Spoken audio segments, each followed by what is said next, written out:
All right. We are back. Jack, can we hear you? Testing. Can you hear me? We can hear you. Can you hear yourself? I can hear myself. Josh, can we hear you? Think so. Josh is here to help me banter in case I get lost. Just a second here. Let me. Oh, you're going to put everything on silent? Yeah. Well, sorry to everyone that was watching or was watching live. We had audio cut out. So basically this third day is going to, I bet most of our viewership will be afterwards, after we edit it, because some of the audio got cut out. Oh. Yeah. But everything is better now. We got Jack Sompy here from Mia Test. Hi, Jack. Hi. How are you doing today? I am doing good. Now, I obviously know you. I've known you for a few years now, but other people might not. Who's Jack Sompy and what is Mia Test? Okay. I'm the U.S. sales manager for Mia Test. Mia Test is a provider and manufacturer of electrical calibration equipment, and based in Europe, has been in operation as an instrument manufacturer and provider since the early 90s.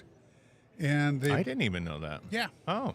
They, when the founders set up the company, previously they had been working in a Eastern Bloc company providing electronic items.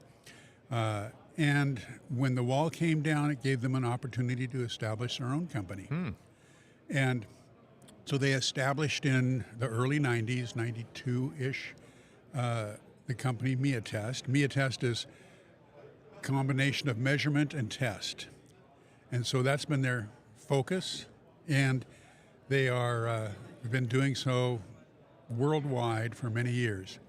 They've had a history in the U.S. of partnering with Fluke, providing Fluke with equipment in for a variety of products that Fluke provided to their customer base. And then in the last few years, they decided to be able to come direct with a U.S. presence like they had in Europe, Asia, South America, and the like.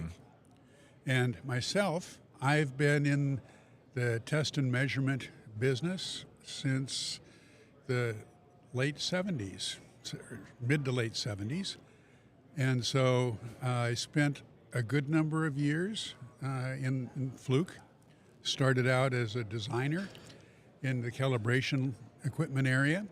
And I proceeded after a number of years to go into the product management area and that sort of thing. So I spent about 35 years with Fluke. And then... And before you move on from that, yeah, someone like myself that teaches a lot, and I'll look up old papers or old presentations, you'll find a lot of Jack Sompy learning material out there when you were at Fluke, right? Yes, it was really neat to be able to be an early webinar provider. Fluke was early into that method of getting training out and on different topics, how to use different products, how to apply metrology philosophy into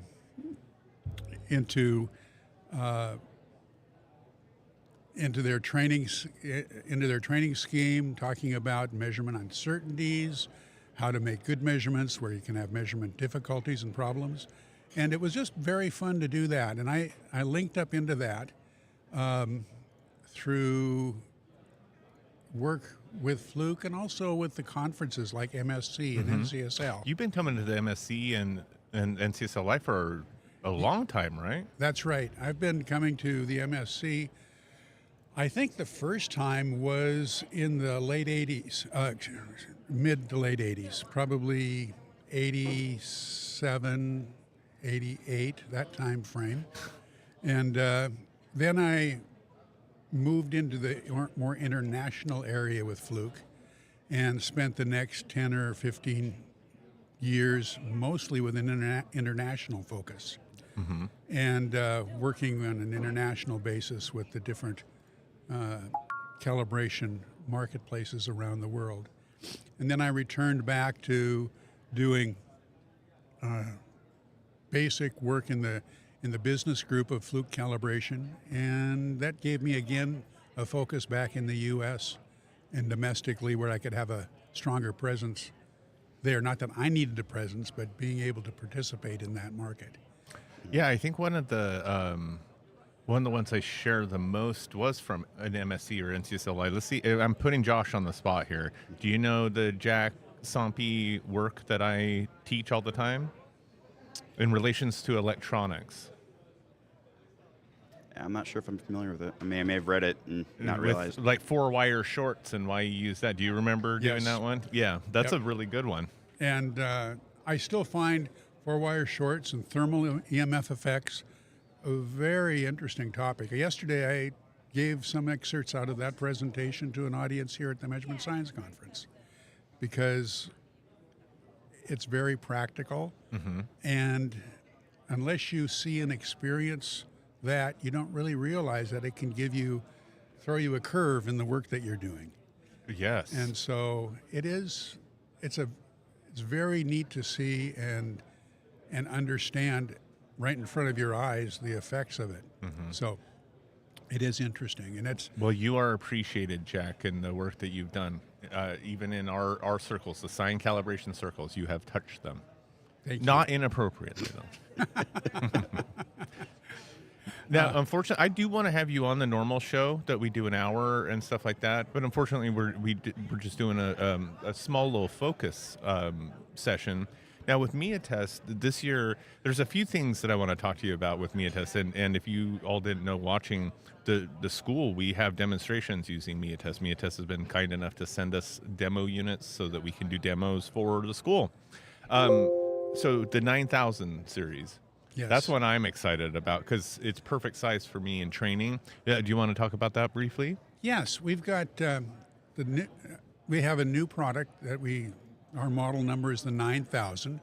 It's a compact, portable electrical calibrator providing the core AC/DC volts, resistance, capacitance capabilities that you need in doing instrument testing and quality control of instrumentation and transducers and the like. And that 9000 is a replacement of a very successful product, the M143, that MiaTest has had over a number of years. And that area of providing a small, portable, very good value calibrator provides the companies to use that to augment their work, take it out into the field if necessary, or use it in their lab at a value point that's maybe a quarter of the price of the larger multifunction calibrators that have more capabilities, but you don't necessarily need to duplicate, triplicate, if that's the word. I like it. That same capability, or needed in a more portable manner. Right. So the 9000 fits in a niche that's been very successful for MiaTest. Hopefully, also is very successful for our customers. Well, as a potential user, I obviously have worked commercial cal before. I look at it this way. There's often times you have on-site electronic calibrations that a lot of times they don't require the most accurate uncertainties, but they're in places that they don't want to lose them for a week or two. They want the lab to come do it, and moving around those big calibrators a lot of times is not practical, but also it's a lot of risk to move Yes. around. You break that large one, it's like that's a huge asset that just went down compared to when you have something a little bit more portable and kind of meant for the job. That's right. And the large calibrators are very good for what they do. I mean, they do, Of course, yeah. 9 to 17 different electrical functional capabilities, which is really necessary. But you don't necessarily need all of that on an on-site work.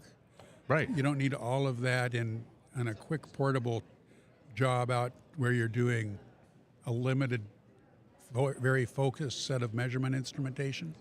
So it really is a nice additional tool. It doesn't replace the larger ones, Sure. but it makes you a lot more effective in the lab. Now, I'm not sure. So I have no idea of the specs or anything, but is it more accurate than like a documenting process calibrator? So it'd be like a step up from one of those handheld Yes. type. Yeah. Yes, Okay. it is. So it's that next step up when, because most of us on-site technicians are walking around with a documenting, but oftentimes you hit limitations really quick with those.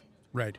And we have units that are very similar to the documenting process calibrators as well, with even more limited functionality, but small and portable as well. But this is a step up in performance in terms of how your uncertainties are and the accuracy is. And it has a very good, competent set of functions that are broader than your documenting process calibrators, and it works nicely for that. I mean, I remember I was working with Fluke when they brought out their first documenting process calibrator, and that fit a great niche in the market, and continues. They're invaluable tools. Yeah. I mean, crazy. Exactly, and but that's, again, it's a special tool with a special focus, Right. and it's not a lab standard, and the 9000 fits right in the middle zone where it can work in the lab with limited capabilities to augment something that's more capable, or you take it out and about and work in it in the world that you need to be on outside of the lab. Absolutely. What about the 640 panel meter? Well, the 640 panel meter is a new product that Miatest is designed to fulfill a project for the Navy. The Navy, as you know, the Navy has requirements to go to sea, go under the sea, and things like that. A lot of panel meters. Yes, they've got a lot of panel meters, and they're built in. They're not. You can't just take them easily out of their working environment, as you can a desk, or a benchtop instrument. So they need something to go in there to test the panel meters and on board. Right. There on board. Yeah. And what had been working for many, many years was an Arbiter 1040 Charlie. The old 1040 C. Chuck. Yes. And I mean, that was the go-to tool. And I'm not sure how many years ago that Arbiter stopped that product and refocused their business. And I've lost track of that in my easily remembered I didn't mind. even know they were still around. I'm not sure either. But the Navy had a big need. So they came out and said, here, we need to replace it. Here's our today's spec that we have to do. And, the neat thing about it is Miatest equipment is designed with a lot of that capability already in very small portable calibrators, similar to like the 9000 that I was talking about. Right. And so it was a matter of looking at that and say, yes, we can modify and enhance and improve, add some capabilities to what we already make and put it in the package that the Navy needs to be able to be in a sealable, container transit case. It can be beat up. Yes, Flight line dragged. that's right. So we just at the Measurement Science Conference, we've brought our data sheets and are showing the images of it. We don't have one here. We're going to probably have one at the NCSL because the delivery of that product will be to the Navy will be similar in the time frame as the NCSL. Okay, all right. So we will have it physically there, but right now it's in its latter design stages, and it's pretty exciting because there's no one who's making anything like the Arbiter 1040C. Yeah, it's a special need. It is, and but Do you know I had a special use for the Arbiter? Did No. I ever tell you that story? No. So when I was at the schoolhouse, none of the instructors knew how to break things on purpose, like blow fuses and things. And the Arbiter's great at that. So I used that because you can just source almost anything and it will not shut off, right? Yes. And so, yeah, that's how I blew fuses. And so people that went through the schoolhouse that had faults that we tested, like they had to find them or whatever, those were usually made by me with the 1040 Charlie. I never figured that you had any faults. I only create the faults, I guess. What about the, so last thing I have on here is RCL meters. I know you guys do a lot of that. Is there a new one or just that product line in general? We have that product line, which is a unique product. It's it's a impedance calibrator, as we call it, the M550, and that is designed to provide voltage resistance and resistance, capacitance, and inductance, Right. RLC, for the measuring device, the RCL meters, and similar that measure that, their impedance. You know, that type of impedance measurement is a lot more analytical in that it looks at phase characteristics, it looks at that impedance, not just the standard R or the C value or the L value. And it has to look at also the characteristics of how well the measurement device can measure those characteristics and look at the phase variations caused by RCL characteristics in series and parallel around a load. So that calibrator to calibrate that type of measuring device needs to be designed to work with AC. It doesn't, the DC that you work with in the multi-product calibrators, the benchtop multi-product calibrators that do DMMs and the like, they're not designed for really very well for AC type of stimulus. And you notice that very quickly when you work with those, or you look at specs, or you're trying to improve your AC measurement capability, you find out real quick that it's a more challenging. Like if you even think of the, like even when I went through school, you had the 5700, but then you had a whole different one for AC, like the 5790 or something like that. Yeah, the 5790 is, a measurement device to measure very, very accurately using AC/DC thermal transfer techniques internally to measure, AC voltage and current, AC current through shunts. And, that's a very special device where it takes that. And the normal calibrators that you find it providing in the category of multi-product calibrators, the benchtop units that are for general purpose, they when they create a resistance or a capacitance, if you want 1.234 k ohms or microfarads or whatever you want, they have a basic resistor, capacitor. Then they add electronically an additional load to simulate that. And that simulation technique does not work in a friendly way with AC stimulus and that sort of thing, because it's typically a DC voltage. So kind of does an offset type thing. Yeah, it has errors and things like that. So you can't use a simulated resistance or a simulated capacitance to do RCL meters. Yeah. So you need to have fixed. And that's one of the reasons why one of the characteristics of the MiaTest benchtop calibrators and multi-product calibrators is that they do have fixed resistance and capacitance as well as variable. So you have the ability to have, a fixed unit of that parameter that is not going to change, but you're limited to the decade values or the decade points that are in the calibrator. The RCL meter calibrator, the impedance calibrator, has fixed values of capacitance and resistance and the like, and that is able to work with an AC stimulus. This particular one will go out AC up to a megahertz. Oh, wow. And, be able to analyze, know the frequency, calculate the frequency that's being used for the test, and then give the proper impedance values for that particular frequency, because impedance is frequency dependent. Very. Yeah. So this type of a calibrator is very unique in that it's designed to handle the frequency influence and frequency parameters of impedance. This is going to get re-edited also and added to our school. That was a really good explanation of LCR meters. Oh, good.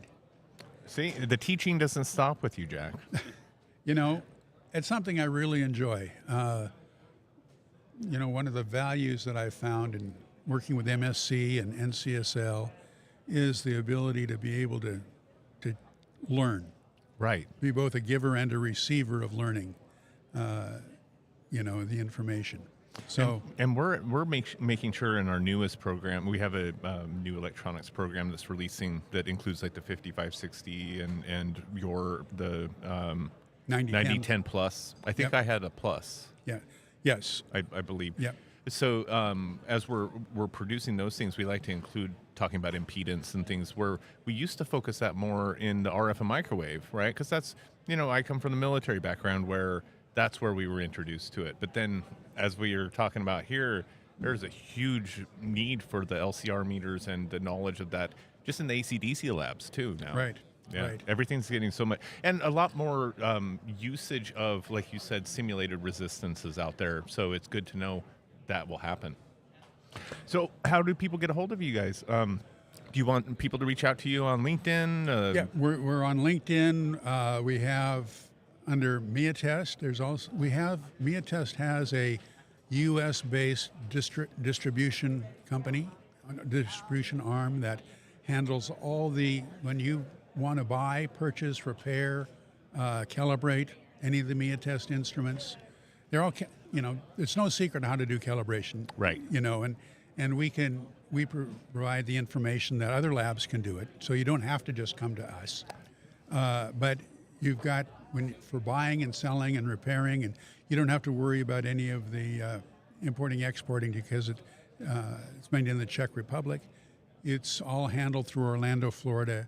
Test LLC is our partner there. Right. And that's how you can contact us. But you can go to the MiaTest website, which is www.miatest.com, and have all the ability to get the complete information. You can get data sheets, manuals, videos on how to do things. Sure. And also get in contact with MiaTest and all the reps. We have representative partners in every part of the U.S.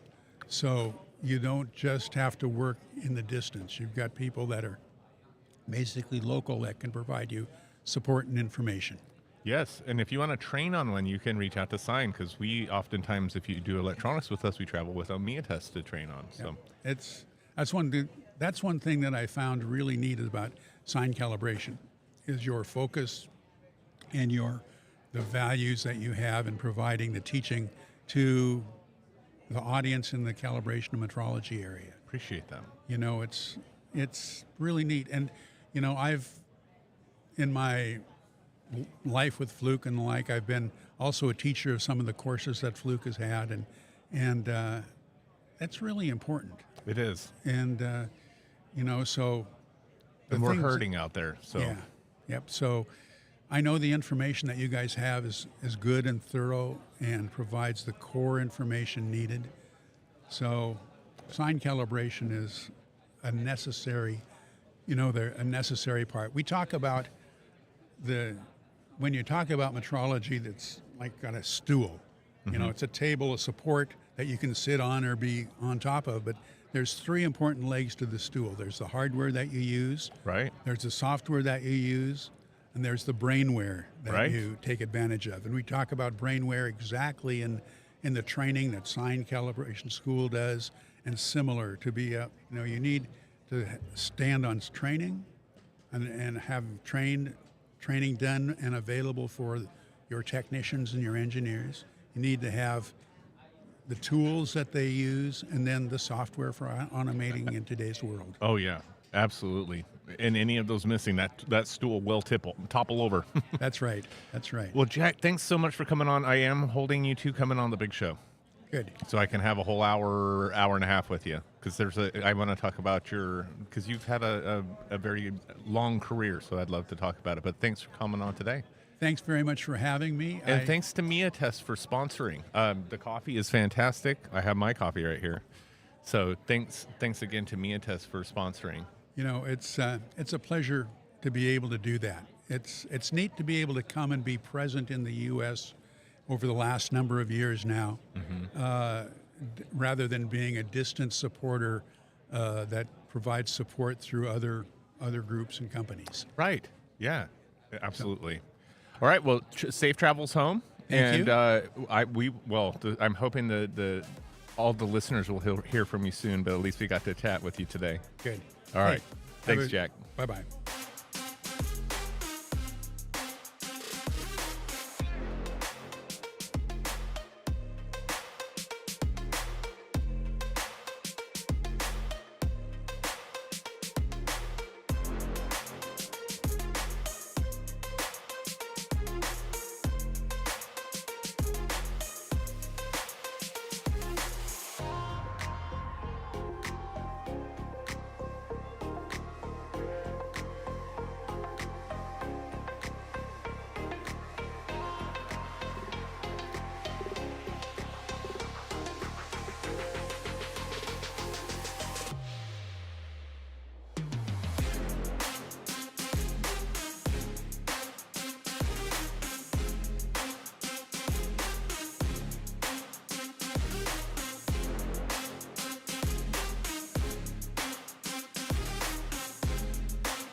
Can you hear me?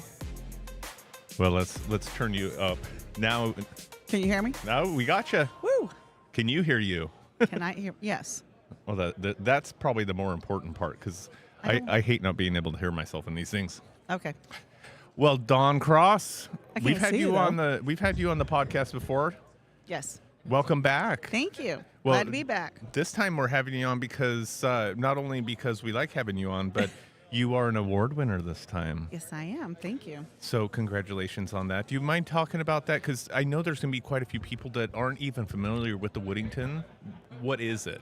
The Woodington Award was created by the founder, Andrew Woodington, and it's a very special award. It's one of the top elite awards that MSC hands out. Well, actually, it's the only award that MSC hands out. And it's to people who have given and dedicated their life to metrology. And what difference does that person make in the field? Right. And did they contribute making instruments? Did they contribute changing things around, up in the game? Stuff to that nature. And I guess I was one of those I without would, realizing. I would definitely agree with that. Now, who was Mr. Woodington? Andrew Woodington he had a vision of having a conference of metrologists. And it started out in a little college. I can't remember the name of the college. But Really? it was here in California. Wow. But it kept growing and it kept growing and kept growing. So they outgrew the college. So they started looking at hotels that had conference centers. And they used to bounce around to different hotels. And then finally, Disneyland seems to be the fix. landing spot. Yes, the landing spot. And we don't do it every year here because next year we're doing it at a different facility. And I'm pretty sure I Mike think Schwartz. my first one was at the Hilton. Yes. The first one I came to. Oh, okay. Yeah. 2 years ago?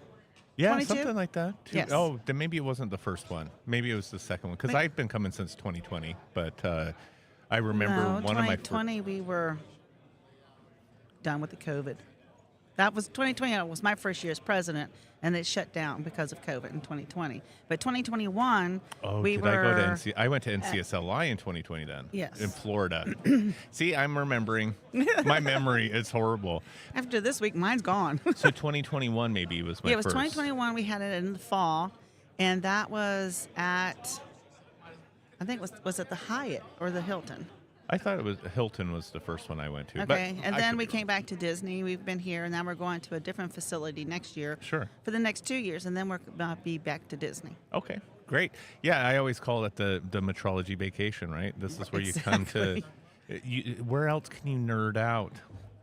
That's what my daughter says. She says, "Oh, here we go. We're going back to that nerd conference." The Nerd Fest. Yesterday, she had lunch with me because I did not know I was getting the Woodington, Of but course. they had called my husband and her to come down for lunch. And so without me knowing it, she says, "Hey, Mom, can I have lunch with you today?" And I said, "Well, let me talk to Tama to see if we had any spare spaces." And Tama says, "Yeah, bring her on down." I was like, "Well, okay." Well, that worked out. Yeah, and I said, "Well, I'd be more than willing to pay for her plate because, people pay to eat and stuff." And she says, "Oh, it's not necessary. You're the chairman of the board." I'm like, well, I do get right somewhere, I guess. Hey, nice. Yeah, so then all of a sudden they started talking who the winner was. And, I'm the chairman of the board. This is not who we picked. So I'm like, I was listening. I said, "Oh, That is tricky, trying to keep something from you like that. That does add a little wrinkle to the whole shebang. Yes. And then when they started talking, I said, "Oh, I didn't know that person grew up in a rural area." And I kept listening. I'm like going, "She sounds so much like me." And then something that Chuck said, and I was like, "Oh my gosh, it is me." Wasn't it NIST something? I No, remember it was he looked before at that. you. When he said 1980, and that's when I started at NIST. And I thought, "Oh, it is me." And I was just like, "You devils, you." That is so awesome. So- I like stuff like that, though. It really shock you. Did you hear that they got some of the intel from the show? From Yes. this show? Yes. Yeah, isn't that awesome?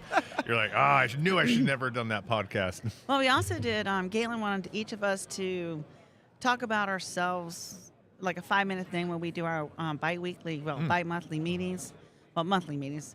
And so I was first to go. I said, "Well, let me get it off my chest and let it, just go."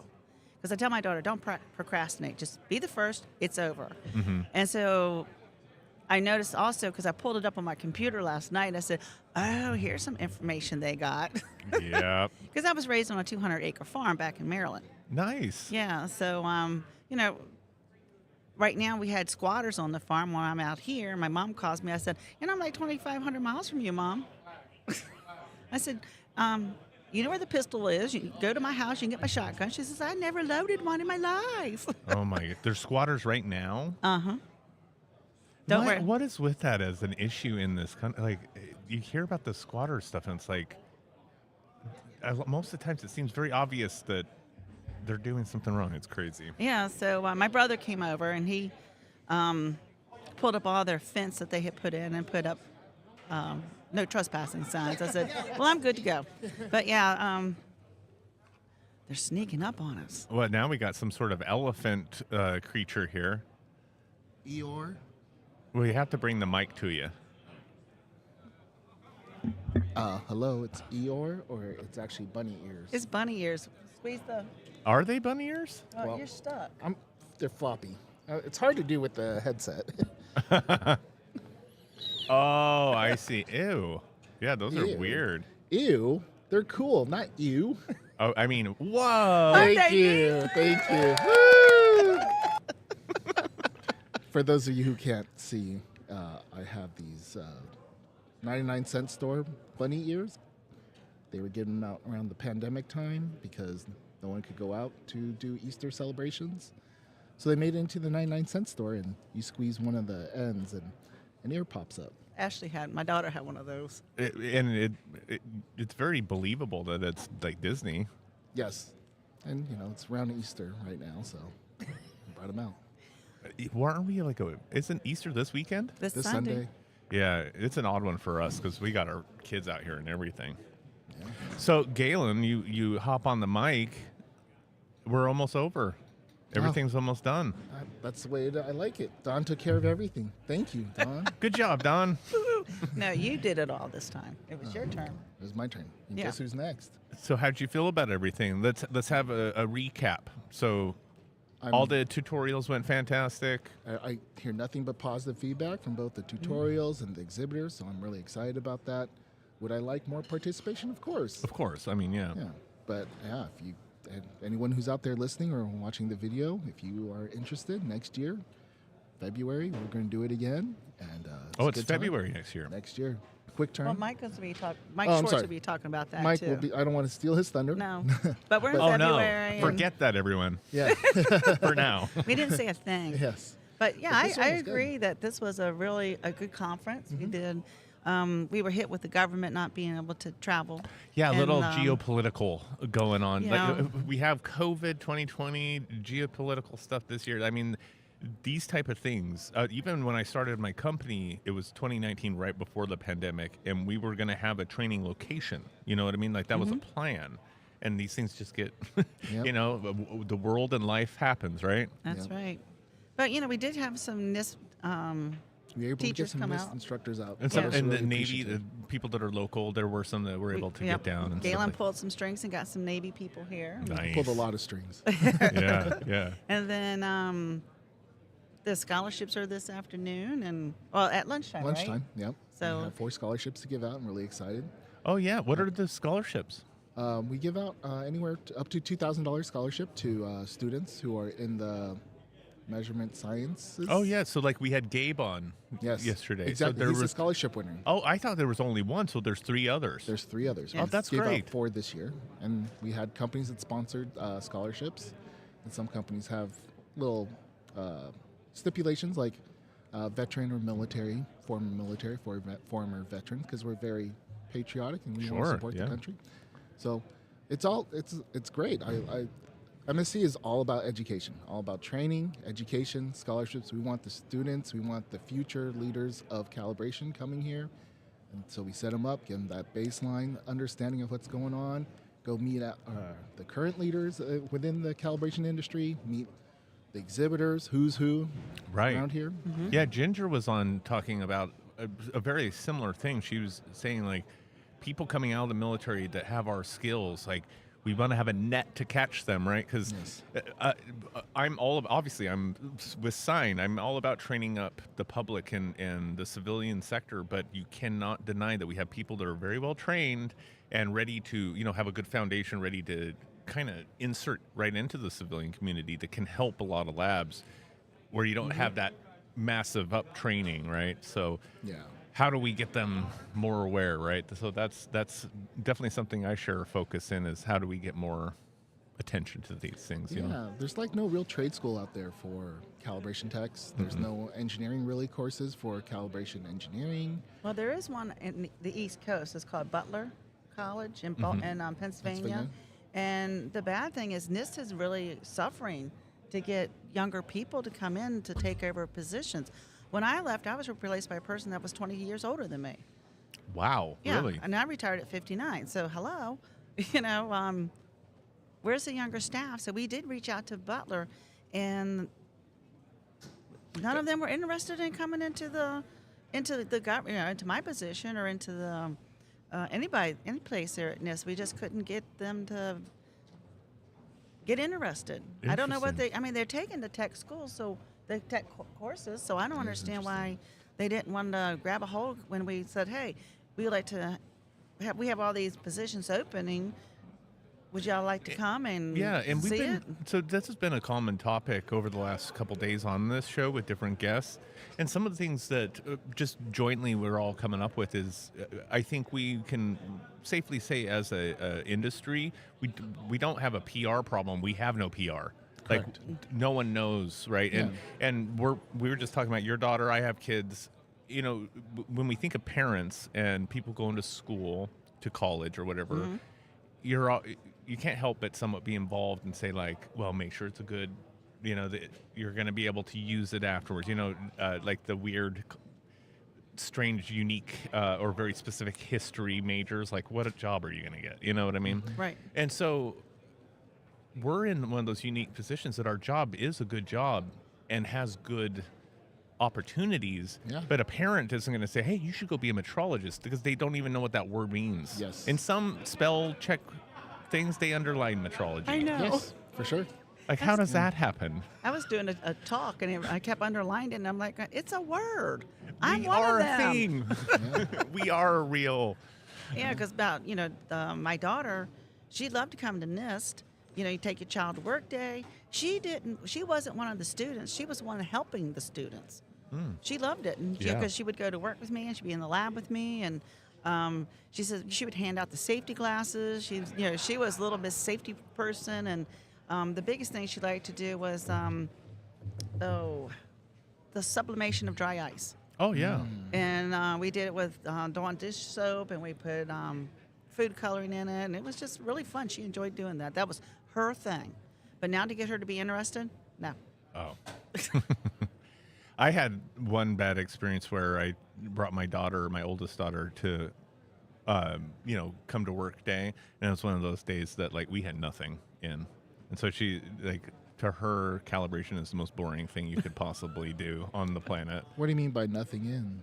So we were a third-party Cal lab, and it was close to Christmas. Oh. And so we purposely, like a lot of labs will purposely shift their Year workload. end. So we had nothing in, no micrometers for her to try, or nothing in the lab. A third-party Cal lab was so weird. But you didn't make something up? So we did fun things like a CMM and or like an optical CMM zooming in on a penny and stuff like that. But it's not as a lot of Cal labs, this is interesting kind of going into training, because a lot of Cal labs don't have extra equipment just lying around, right? They have their standards, but they don't have a lot of things that are calibratable that's one of the first things I talk to labs when we're talking full training program, like, hey, this is what your trainers need, this is what your people need. You also need equipment to train on. Yes. You can't just the next time this comes in, that's our training opportunity. That doesn't always work. No. And training's rough on equipment. Do you want to always break your customer stuff or your standards? Yeah. Touch my standards. Now I see Schwartz pacing about. Are we supposed to get Schwartz on? Yes, Eventually. I'd go off and Schwartz comes on. Well, Dawn, it's been a pleasure to get to know you off Thank of you. both. over this years. yeah, and congratulations again on the award. You definitely deserve it. Well, So thank you. For Greatly sure. appreciate it. Surprise! surprise. You got me. Well, have safe travels home, All right, and thank you. and hopefully we'll chat with you in the future. Sounds good. All I'm right. still. Hopefully I'm still here on the board. I counted the ballots. I think you're safe. I think you'll be all right. I'll be back. Thank you. Thank you. And so, Galen, you're staying on. I am. Here comes in Schwartz. So you'll sit here. Look at us doing a guest change. I have a fourth mic. It's somewhere. okay. This works. This works. Thanks, Don. Needs Well, to put Mike, on it's his ears. all over. Yeah. Now you're on the clock. On Right, the clock. Galen? Well, no, we still got some stuff to do. I got lunch to administer, and we got some scholarships to give out, and And then you're on the clock. keynote Well, speech. Then we got a few hours of there's still some more training going on. More And then training. you're on the clock. And then we have another meeting afterwards to close out this conference to figure out what worked, what didn't work. And then he's on the clock. And then he's on the clock. Well, he actually was on the clock 60 days ago because I think as of today, our website is up to date for next year's conference. Oh, great. Yeah, we don't have it 100% up to date, but we want to get it to where when we close the conferences, the next website is up and ready to go. I didn't know that, and I noticed that maybe it was this last year, and I was like, I wonder if they have anything up there, and I was so surprised that everything was all switched over, and it was fairly quickly after the other conference, so that is good. Yep. So we start planning as much as we can. This year it's going to be short, so we're only 9 Yeah. months to the next Into conference. February. What dates are they? So they're going to be February 2nd to 5th. Okay. So and Whoa, it- that is really early February. Yeah, exactly. But it's Southern California, so Where's Sure. it at? it's going to be over at the Regency Hyatt Garden Grove. Okay. So it's just 5 miles north of here. Mm-hmm. But we're moving the venue, so we're hoping we can attract more people to come in for training. Sure. Right. So I'm trying to double training. So that's going to be my impossible goal. But I'm hoping it becomes achievable because we really need to step down in this industry, training people. And ironically, I don't know if people can see this. They should be able to, yeah. So at we've this. done I a can even couple zoom in. zoom-ins. Look at that. But you see our theme next year is going to be training, training, training. Training, and more training. There we go. Now you're in focus. Perfect. So and the scenario is we're losing so much knowledge, and I'm trying like crazy to get the people who are senior calibration technicians to come down and give that little snippet of knowledge. I mean, people don't know what the other people don't know until they sit down and start having that conversations. Well, and if I might say so, if you're moving up there in your career, no matter where you're Yeah. at, it's in your best interest to kind of branch out, show your expertise. If you're someone Sure. that is constantly a staple here at the conference, that's going to make a difference in your career. Huge difference. Yeah, because naturally people just know who you are, and Exactly. and that can open up a lot of things. I mean, you got people from Northrop walking around, you Yeah. got the Lockheeds walking around. I mean, there's a lot of opportunities here. DCMA. Yeah, I walked around to the vendors and I talked to the vendors, and they were very happy with. So what they said about MSC, and I got this from several vendors, is we might not have the quantity, but we have the quality of the contacts. So hitting that entry to mid-level, we're getting those people that if they're not making buying decisions now, they're coming in, talking to the vendors about the equipment, going back to their boss and saying, hey, we need to buy one of these new 5560s, or we need to buy one of these new Additel pressure pumps. Hey, I have the anecdotal proof because all the time I'm teaching people on equipment, and it sells equipment. Yeah. So Yes. it doesn't matter what level they see it. If they see something they like, they are going to tell their manager about it, right? Yeah. It'll make my job 5 minutes faster. Oh, yeah. Okay. Sign me up. I'll do that. 5 minutes. Right. It adds up It throughout the year. does. Yeah, every little bit helps. Yep. Yeah. And next year, I want to make a slight adjustment to the training. So people that are exhibiting here, we want them to come in and they'll have the opportunity to do 1 hour, hour and a half hands-on tutorials, right, where people can come in and touch them. And we were doing that this year, but I want to double that next year because a lot of the vendors are saying, yeah, but you got to make it not, a vendor specific. And I'm like, no, you're coming in, you're doing the presentations. Yeah. That's not what we're asking. Yep. Yeah. Right. Yeah, we want them to sell come your in. stuff. Yeah. Yeah, we want them to come in and say, this is how you properly use my piece of equipment. And Right. here's a flyer on it. Do you have any questions? Yep. Fluke is giving discounts at the show. Oh, I didn't know Yeah. that. Yeah. I So- better head over there. Give me that school discount. Yeah. So those type of things, we see it as being advantageous to the organization to help the vendors, and we want to create that symbiotic relationship where vendors are helping the show and show is helping the exhibitors, and we will show that this is going to be a vendor specific thing about a product, and we'll show that these are going to be generic. This is about the theory. Yeah, and I just said that doing training with the equipment sells equipment, and if you're the experts at it, like when I'm teaching something, I'm not using every function or pointing out everything because I'm not selling it, Yep. right? No. I'm just teaching.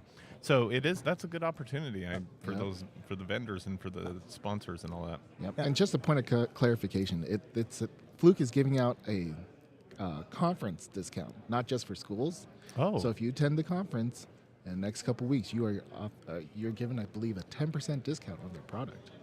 That's big. That is huge. That adds up. Yeah. Take off some of those tariffs out there. Yeah. Yeah, exactly. And then some of the other reasons to come out here. So we've gotten rid of all of our CalLab magazines. We've gotten rid of all of our TED Tunes calendars. So you come to the show, you walk by the booth, you can pick up a TED Tunes calendar. And then anybody who attends the show also gets a free subscription to CalLab magazine. Yeah. So all you have to do is attend the show and you get those things. So there's more value than just hitting the show. There's value that extends. Oh, and he took my last calendar. Well, my That's the favorite one I part have, is right? Why does the front look different? maybe you have last year's. You want this I'll year's? have to look. Yeah. The best part is sometimes Ted is around. He can sign your calendar and you I get know the if real I deal one. didn't even think about it, I would have brought mine. I think I have a couple. I'll have to look. Yep. I love these calendars. Ted was here yesterday, and there's people that'll put these calendars up, and they might have a favorite one, and they just, you can Yeah, the little you comics can pull them makes. apart. So the comics are on one side, the dates on the other, or the things that are going. So a lot of people will pull their favorite comics out, and they'll have them up on the wall. So it's great when you go into a lab and you see all these comics up there that reply to Nice. their area of metrology. This is the most requested swag I have from my team. Yeah, it's very unique because it's, we're not popular in modern culture to get a lot of cartoons made about us, right? Yeah. It's very unique. Very artistic. It's great. Love it. Well, it was a successful conference. We only had audio issues for a part of this morning. The rest of the time, everything went out without a hitch, so Yeah. that's a good sign. You said IAS had a problem, so I don't know what all they put into the audio, but I'm very glad to have IAS here. And as soon as IAS found out we have scholarship sponsors, they were like, I want a scholarship sponsor. I mean, I didn't even finish the sentence, and they're like, yeah, I want one. Yeah. So we really appreciate having them out here. So, and knock on wood, somebody from IAS is going to get promoted well up into the organizations of accreditation. So, Oh, nice. if that happens, I don't want to announce something that hasn't happened. But Sure. it sounds like it's going to be good.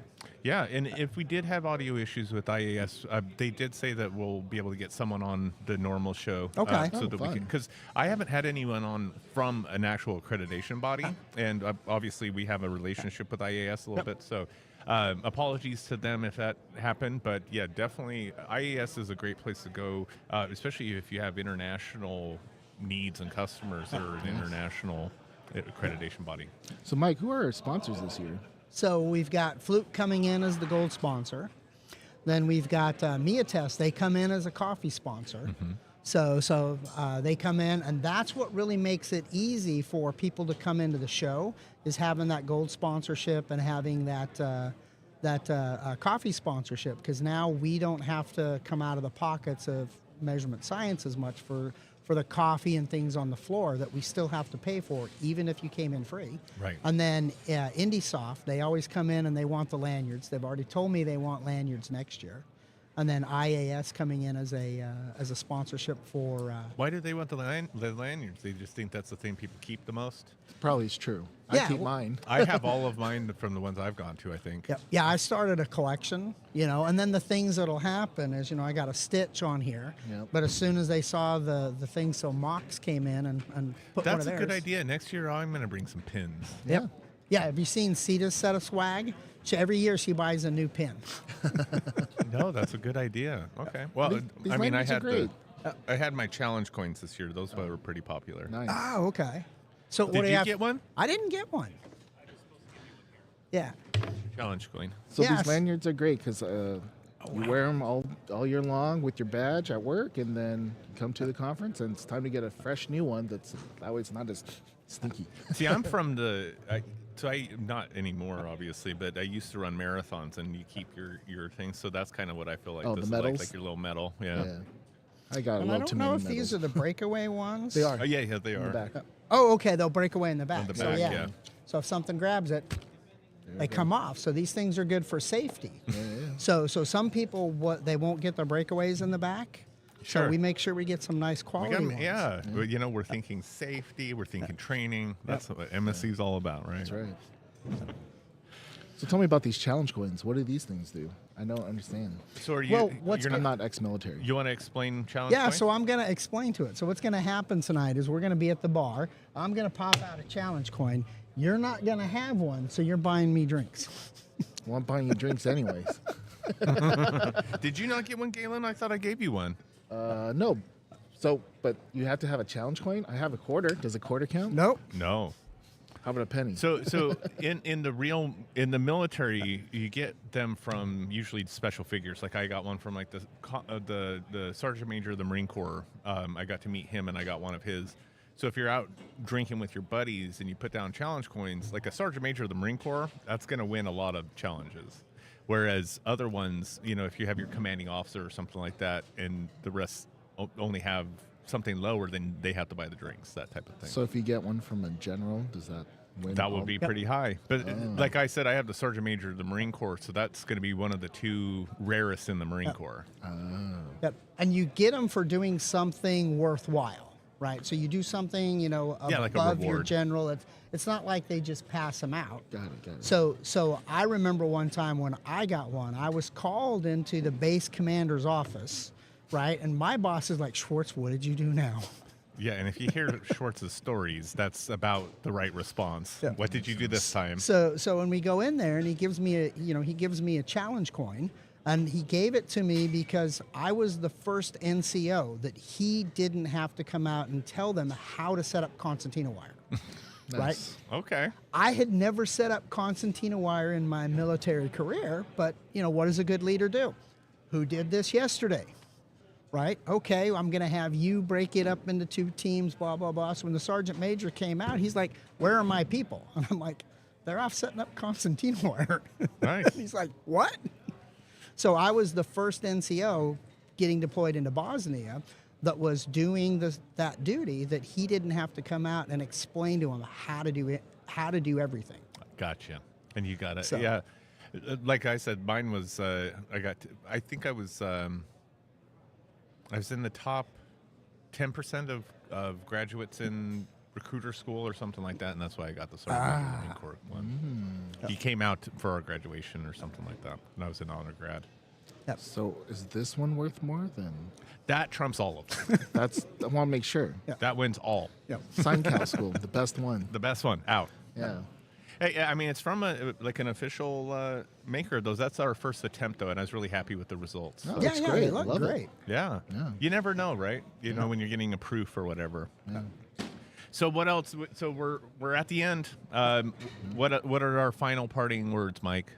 So I'm gonna part with the starting words. If you want to move up in metrology, and I mean you really want to be one of the pros out there, you come into these shows, you get involved, get the training, and this is lifelong.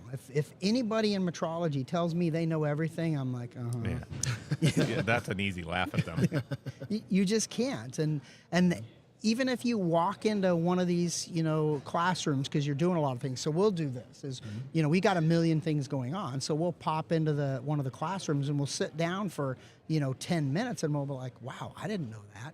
Yeah. I sat in a flow meters yesterday, how they do flow. And I'm like, wow, I didn't know they did that with flow meters. And they can detect all of this stuff with sending sonic waves into the pipes. Oh, yeah. They can test the direction it's going and how fast it's going. Like, who figures this stuff out? Like, who figures this out of nowhere? Some PhD somewhere. Yep. It's the same thing with like thermocouples. Like, who figured this out? Yep. One PhD project. It's now commercialized. And then the conversations around here, because there's people always at a venue that aren't there for the venues, so the conversations around. So last night I got asked a question: why can't we get to absolute zero? Right? Yeah. Yeah. So why can't we get there? And I'm like, well, you can get closer and closer and closer, but once you get to absolute zero, nothing measures anything. Yeah. Yeah. You could guess I'm there, but you really don't know because you can't measure it. Yeah. Plus, there's uncertainty, so you'll never know. Yeah, exactly. Exactly. Yeah. What about you, Galen? Any final words? I highly recommend you guys come out next year. Training. You heard it from Mike yourself. Oh, yeah, and I'll raise you one up on not just individuals. If you're a lab out there and you're not sending people to these things, like, it's important to not be isolated as a lab, let alone as an individual. Yep, and you don't have to send all your technicians, right? You send one technician out, and what a lot of people will do is they'll send the technician out and they'll say, hey, I want you to do this, this, and this while you're out there. And then when they come back, right, then they're going to do a mini presentation. Yeah, and that's what I do at Northrop. Yeah. Absolutely. And I think it's very important to go out there. We think our training protocols are great. Everyone is on top of it. Every time I send a technician out here, they're like, man, there's so much I learned here, so much I've taken back, right? And I'm sharing. I'm like, great. That's what it's for. Yeah, absolutely. And then you get to be the expert in the lab. Exactly. Yeah. And that's how you work your way up, right? Exactly. I mean, I just and sometimes you have to advocate for yourselves. Ask for those things, And if it requires you got to write a paper or something, hey, I think it's worth it. Just do it. Why not? All right. Well, I'm going to outro us, and I'll get our outro music started here. See you guys next year. Next year, we're going to try to do this. Maybe have a little competition, a little teaser. Nice. All right. Well, thank you, and we will see you all next year. February.